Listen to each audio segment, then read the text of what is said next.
நெடுநாள் ஒரு காரியத்துக்காய் அழுது கொண்டு இருக்கலாம். அந்த கண்ணீருக்கு ஒரு நிரந்தர தீர்வு. அந்த காரியத்தை குறித்து இனி அழுகை வராதபடிக்கு கர்த்தரால் அந்த காரியத்தை களிப்பாய் மாற்ற முடியும்.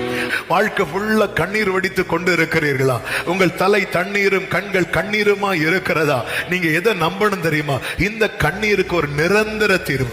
ஆகார் என்ன சொல்லி அழுதா தெரியுமா? பிள்ளை சாகிறத பார்க்க மாட்டேன். ஏன் அவளுக்கு என்ன கிடைக்கல? தண்ணி கிடைக்கல. அதன் பிறகு ஆகார் வாழ்நாள் ஃபுல்லா எதுக்கு அழல தெரியுமா? தண்ணீருக்கு அழல.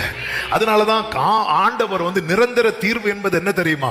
ஆண்டவர் உனக்கு துருத்தி அல்ல தரப்போகிறது, அவன் துறவை தரப்போகிறான். ஆமென். ஆபிரகாம் கொடுத்தது என்ன தெரியுமா? ஆபிரகாம் ஒரு தீர்வை கொடுக்கிறான். கர்த்தர் ஒரு நிரந்தர தீர்வை கொடுக்கிறார்.